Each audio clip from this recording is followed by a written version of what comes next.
हरे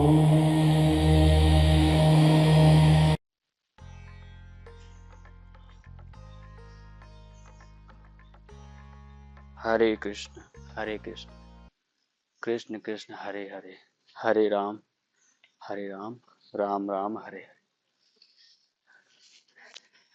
hello, तो कैसे हैं आप? वैसे आज की एक बात बताऊं।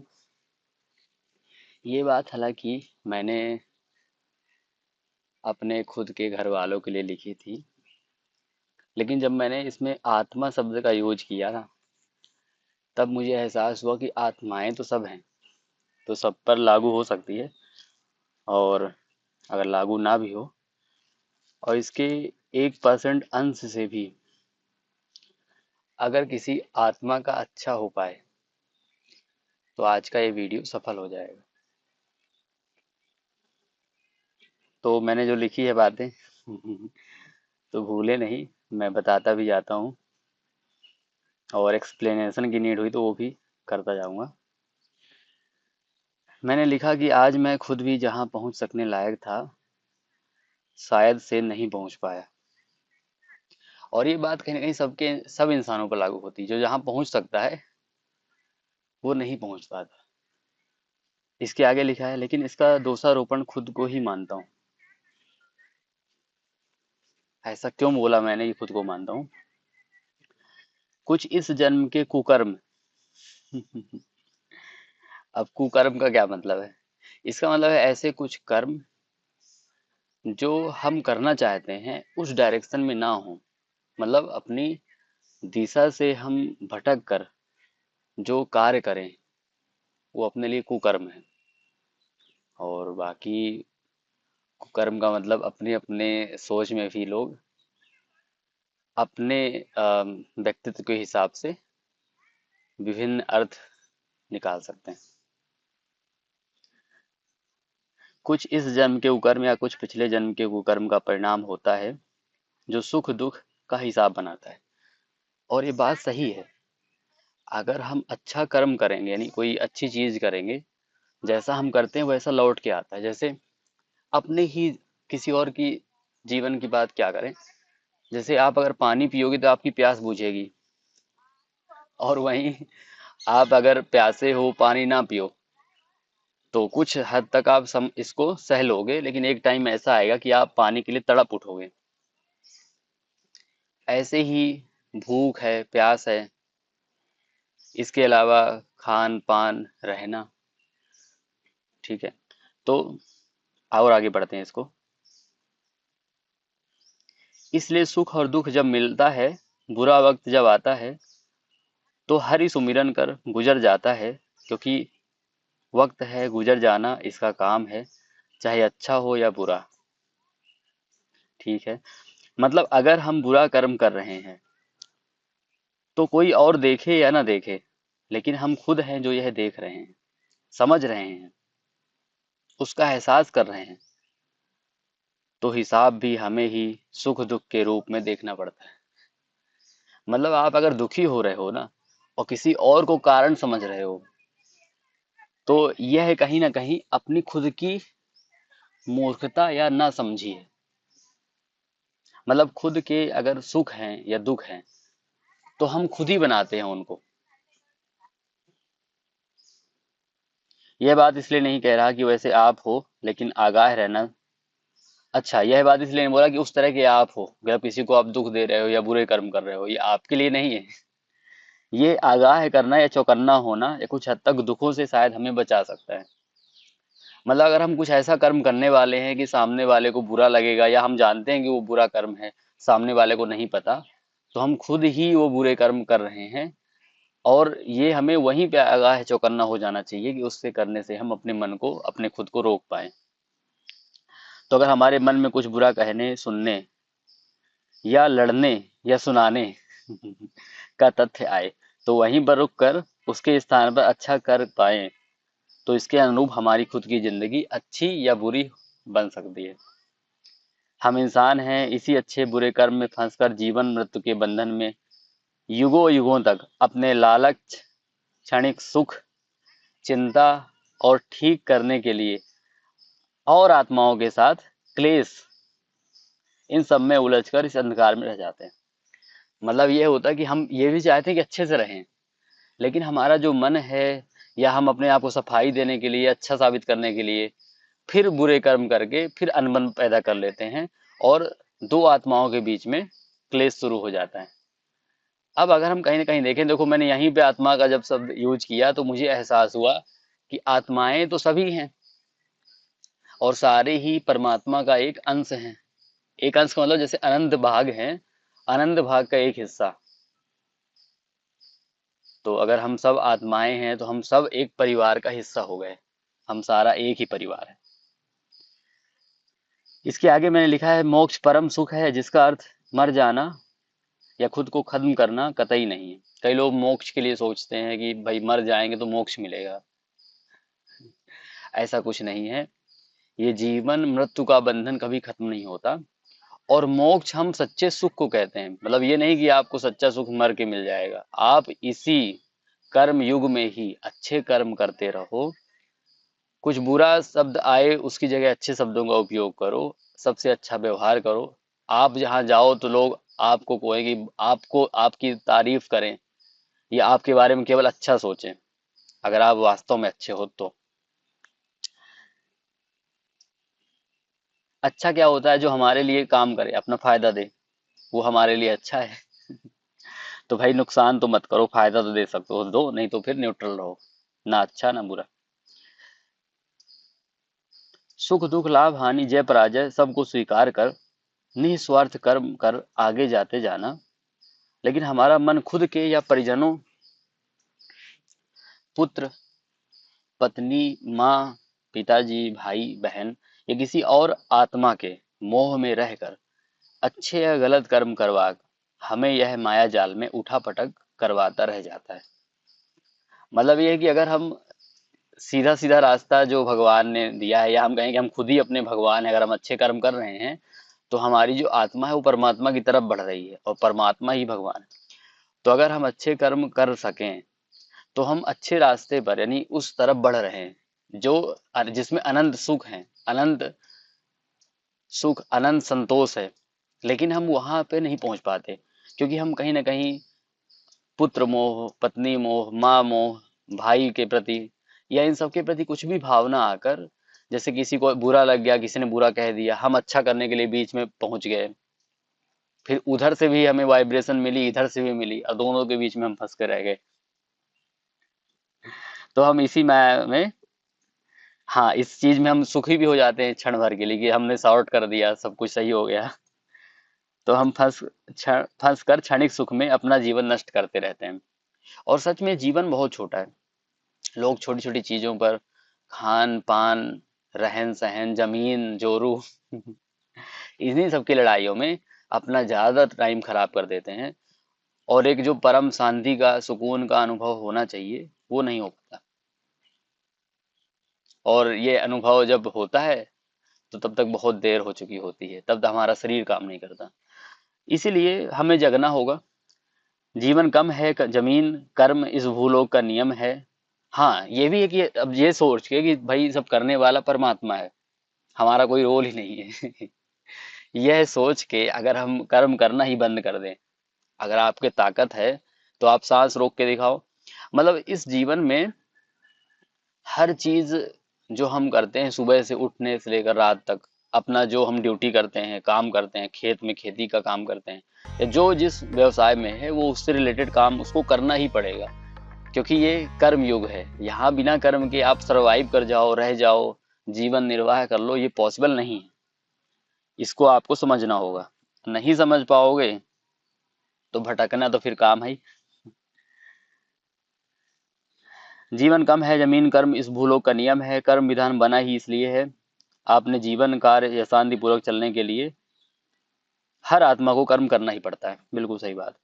अगर यह निस्वार्थ भाव बिना किसी मोह के किया जाए, तब हम खुद को भगवान बनाकर मोक्ष की तरफ बढ़ जाते हैं। मतलब इसमें देखो, कर्म दो तरह के हैं। एक है अच्छा कर्म, एक है बुरा कर्म, एक है अकर्म। तो अगर हम अच्छा कर्म करेंगे तो सुख मिलेगा, बुरा कर्म करेंगे तो हमें दुख मिलेगा, जो जैसा करेंगे वैसा लौट के आएगा।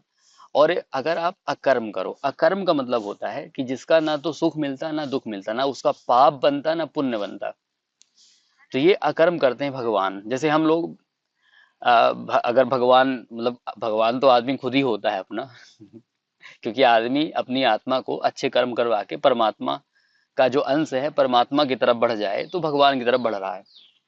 तो भगवान कहीं और नहीं है, खुद के ही अंदर होते हैं। खुद का ज्ञान ही बनाता है भगवान, अगर यह निस्वार्थ भाव बिना किसी मोह के किया जाए।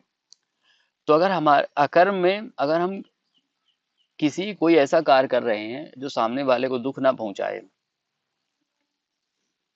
या सुख भी ना पहुंचाए, लेकिन वो कर्म सही है, जैसे हमारा सुबह उठना, खेती के लिए कुछ प्लान करना, या खेत का काम करना, या पढ़ाई लिखाई या स्टडी का प्लान करना, पेपर बनाना है, पेपर सॉल्व करना, या किसी भी फील्ड में अपनी फैक्ट्री या काम के लिए जाना, उससे रिलेटेड सोचना, उस पर टाइम देना, ये सब हम अच्छे से कर रहे हैं बिना किसी और विचारों, किसी का अच्छा बुरा करने के हिसाब से अपना जीवन सही से हम चला रहे हैं, तो हम अच्छे रास्ते की तरफ हैं और मोक्ष की तरफ, यानी अपने आत्मा को परमात्मा की तरफ ले जाने का प्रयास हम कर रहे हैं।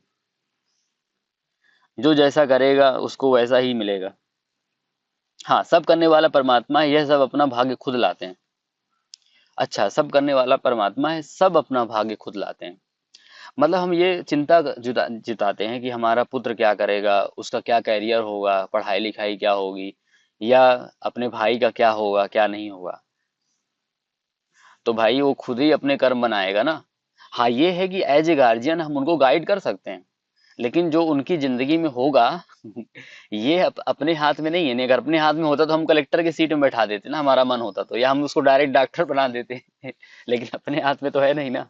वो उसके खुद के कर्म उसको डिसाइड करेंगे और वो अपना खुद भाग्य बनाएगा। हाँ, हम उसको गाइड कर सकते हैं टाइम टाइम पे एज ए गार्जियन। जो जैसा करेगा उसको वैसा ही मिलेगा, चाहे जाहिर या गुप्त। अच्छा, सब करने वाला परमात्मा है, सब अपना भाग्य खुद लाते हैं बनाते हैं, और ऐसे में इस बात की चिंता कर लड़ाई मारपीट यह सब करना एक आत्मा का कार्य कतई नहीं। मतलब आप किसी को सही करने के लिए सजा भी नहीं दे सकते उसको, क्योंकि आप अगर सजा दोगे तो आपके हाथ से क्या हो गया, बुरा कर्म हो गया, जिसका फल फिर आपको खुद लौट कर आएगा। मतलब हर चीज को परमात्मा के ऊपर ही छोड़ना चाहिए। नहीं, अगर हम एक बार लीडर बन के सजा दे दें तो उस टाइम पे तो हम जीत में रहेंगे, और जब बाद में वो कर्म लौट कर आएगा तो अब उसका कितना गुना हमें मिल जाएगा, उसी तरह का दुख सुख, वो हमें खुद भी आइडिया नहीं है। जो जैसा करेगा उसको वैसा ही मिलेगा, चाहे जाहिर या गुप्त। इसका क्या मतलब है कि चाहे आप किसी को जता के करो, जैसे आपके अंदर इतना पावर है, कंट्रोल है कि आप किसी के लिए बुरा भी कर दो तो उसकी हिम्मत ना हो बोलने के लिए, या आप किसी के सामने कर नहीं सकते, पीठ पीछे जाके गुप्त में कुछ कर दो बुरा कर्म, तो इनका हिसाब आप खुद ले रहे हो। मतलब परमात्मा ले रहा है, और मैंने जैसे बताया कि आत्मा परमात्मा का अंश है तो आत्मा ही जाके हिसाब बना रही है, फिर परमात्मा वहां से लौटा के घुमा के वो कर्म अकर्म आपको सुख दुख या जो भी आपने पुण्य पाप का हिसाब बना है आपका, उसके अकॉर्डिंग आपकी जीवनचर्या निर्धारित होती रहती है। तो आप अगर किसी को धोखा दे रहे हो तो ये खुद को ही धोखा देना है। जो जैसा करेगा उसको वैसा ही मिलेगा, चाहे जाहिर या गुप्त करे, क्योंकि परमात्मा यानी खुद आत्मा सदैव खुद के हर पल साथ है, हर क्षण साथ है, क्योंकि आत्मा ही परमात्मा का सूक्ष्म अंश है। ये लाइन तो है छोटी सी, इसका मतलब बहुत है कि आत्मा तो सब नोट कर ही रही है खुद की। चाहे आप कोई ना हो, अकेले हो, लेकिन फिर भी किसी के लिए बुरा सोच लिए तो आपने एक बुरा कर्म कर दिया। ठीक है, यानी वास्तव में अगर अच्छा आपको बढ़ना है आगे तो अच्छे कर्म ही करने पड़ेंगे। आप गलती से भी बुरे कर्म करते हो या जानबूझ के करते हो तो उसका सबका हिसाब बनता है, और उसके अकॉर्डिंग हमारी लाइफ दिनचर्या निर्धारित होती है। इसलिए जब बुरा कर्म बुरी बात आए मन में तो मन के घोड़ों की लगाम वही खींचनी होती है, अन्यथा यह पाप कर्म करवा कर हमें सुख दुख के नरक में पटक देते हैं। इसका क्या मतलब है, यही है कि आपके मन में अगर कुछ अच्छा करने की चीज आ रही है तो कर दो, और कुछ बुरा करने की का आ रहा है, विचार आ रहा है, कोई कर्म आ रहा है, तो वहीं पे मन के घोड़ों को खींचना होता है। यही तो जानवर और इंसानों में फर्क है। जानवरों को मौका मिलता है तो वो क्या करते हैं, शिकार करते हैं। और इंसानों के पास अगर मौका है भी, लेकिन अगर वो कर्म अच्छा ना हो तो वहीं पे अपने मन को रोकना पड़ता है। नहीं तो आपने अगर बुरा कर्म कर दिया और आज क्षणिक सुखी हो गए, तो इस कर्म का जो हिसाब है वो आगे आपको पक्का मिलेगा। इसलिए 100 बार सोचो, विचार करो, लेकिन किसी को दोष मत दो। इसका ही मतलब है कि इस बात पर जो मैंने बताई अभी तक, आप मनन करें, सोचें कि क्या ये बात आपके लिए लागू होती है, या अगर सही है, या लगता है कि बिल्कुल हाँ बिल्कुल फील आ रहा है कि ये बात तो सच लग रही है, तो आपको अपने सुख या दुख के लिए किसी भी व्यक्ति विशेष या आत्मा, आत्मा में सब आ गया, को दोषारोपण करने की जरूरत नहीं, क्योंकि वो आत्मा भी आप ही हो। मतलब जब सब परमात्मा में मिल जाएंगे, तो जो आप चारों तरफ की आत्माएं देख रहे हो वो सब एक ही बन जाएंगी परमात्मा। तो ये सब अलग अलग वस्त्र धारण किए हुए हैं शरीर रूपी, बाकी सब एक ही हैं, उसी परमात्मा का अंश हैं।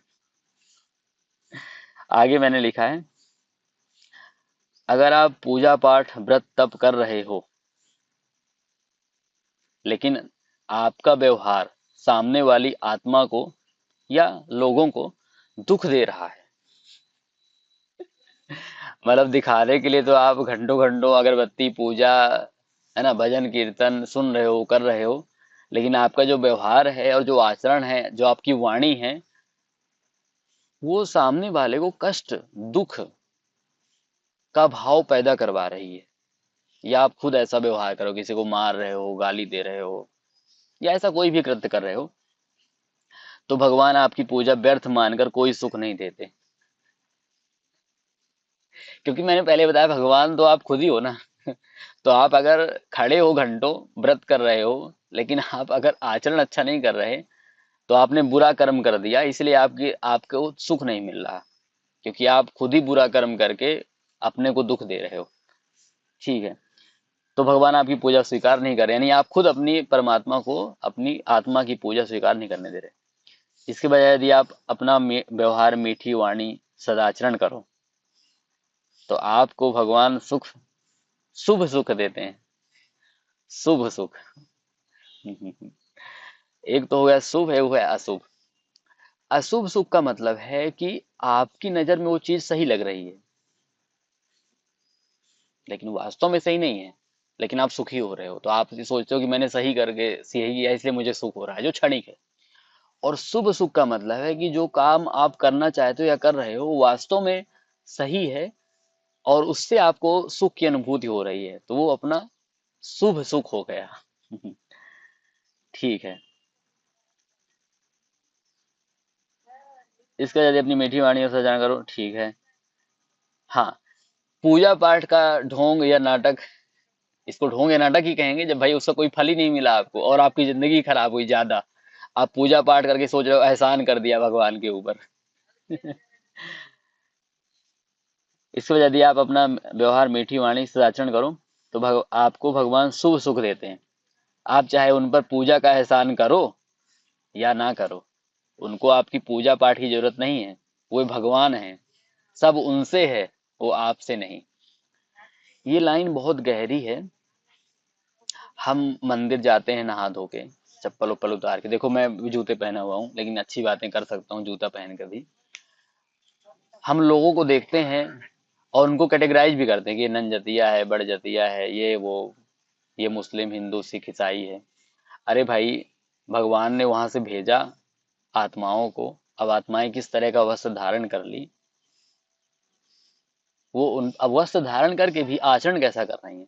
हो सकता है कोई अलग धर्म का व्यक्ति अच्छे आचरण कर ले, और कोई अच्छे, तो किसी को अच्छा बुरा धर्म को नहीं कहना चाहिए, एक व्यक्ति का आचरण ही होता है जो डिफरेंट वस्त्र धारण करके डिफरेंट कर्म करता है, और उन्हीं कर्म के अकॉर्डिंग सुख या दुख की अनुभूति होती है।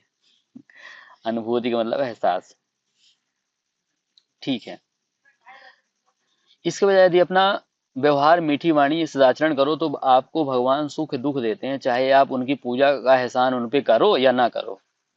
मतलब ये है कि आप पूजा पाठ करके अगर क्लेश कर रहे हो तो ऐसी पूजा पाठ का कोई मतलब नहीं है। आप भगवान पे भी एहसान मत करो, पहले खुद पे तो एहसान कर दो। भगवान पे एहसान करने की क्या ताकत है आप में? भगवान तो अपने आप में भगवान है ना, उनको किस चीज की जरूरत है? तो आपकी पूजा की भी जरूरत नहीं है। आप अपना कर्म पहले बना लो, फिर दूसरों पे करना। और अपन दूसरों पे नहीं कर पाते, लेकिन भगवान पे एहसान करने की कोशिश करते हैं। इंसान पे तो कर लो एहसान, उनसे तो अच्छे से व्यवहार कर लो, उनके साथ तो अच्छे से मिलजुल के रह लो, उनसे तो कपट छोड़ दो। आप चाहें उन पर पूजा का एहसान करो ना करो, उनकी उनको आपकी पूजा पाठ की जरूरत नहीं है। वो भगवान है, सब उनसे है, वो आपसे नहीं। और सजा देना आत्मा का काम नहीं है। कोशिश करोगे तो बुरा कर्म होगा। मतलब यही हम कई बार चाहते हैं कि इसने बुरा किया तो हम बुरा कर दें। हम चाहते हैं ऐसा क्योंकि हमें क्षणिक सुख मिलता है। वही बात हो गई, मतलब कि अशुभ अशुभ सुख हो गया। जो क्षणिक होता है। तो आप अगर किसी को सजा देने जाओगे तो दो बुरे कर्म और आपसे हो जाएंगे, जो आपके हिसाब में ऐड हो जाएंगे, जिसका असर बाद में फिर आपको जीवन के रोज के रोजमर्रा में मिलेगा। ठीक है। तो सजा देना आत्मा का काम नहीं है। कोशिश करोगे तो बुरा कर्म होगा, और जितना बुरा कर्म उतने उसके बड़े फल। सब अपनी जिंदगी जी लेते हैं। इसका क्या मतलब है? इसका मतलब ये नहीं कि हम कमाना धमाना कार्य करना छोड़कर भगवान के ऊपर छोड़कर बैठ जाएं। मतलब ये है, वही बात हो गई, सेम चीज मैंने बोली थी कि इस कर्म युग में बिना कर्म के कोई नहीं रह सकता। जैसे अगर मेरी ड्यूटी है तो वो मुझे करनी होगी। अगर मैं उसको मन से करूंगा तो मेरा रास्ता आसान हो जाएगा, और मैं उसको रो धो के बिना मन के करूंगा तो मुझे खुद को ही विभिन्न प्रकार के कष्ट झेलने पड़ेंगे। इसका मतलब ये नहीं कि हम कमाना धमाना कार्य करना छोड़कर भगवान के ऊपर छोड़कर बैठ जाएं। ना हमें धन धान्य से रोजी रोटी बैठ जाएं। ना हमें धन धान्य रोजी रोटी सबके लिए कर्म करनी है पड़ेगी, क्योंकि यह कर्म भूमि है और भगवान ने कर्म योग के साथ यह जीवन दिया है। हाँ, जब हम जीवन लेकर आए थे तो उसी दिन से कर्म स्टार्ट हो गए। जैसे सांस लेना भी एक कर्म है, तो हमने सांसें ली तभी तो हम जी पाए। अब ना लो तो खत्म 1 मिनट में। बिना कर्म के एक पल भी नहीं रह सकते। सांस लेना भी कर्म है, इसके रोकने पर आप खत्म। रोक लो अगर रोक सको तो। मल त्याग से लेकर उठना बैठना, किसी के लिए अच्छा बुरा सोचना, देखो सोचना भी कर्म है। जैसे हम कुछ कर नहीं रहे हाथ पैर से, लेकिन बुरा सोच रहे हैं, तो अपनी नजर में समझ गए ना, आत्मा के सामने तो आप बुरा कर्म कर ही दिए ना।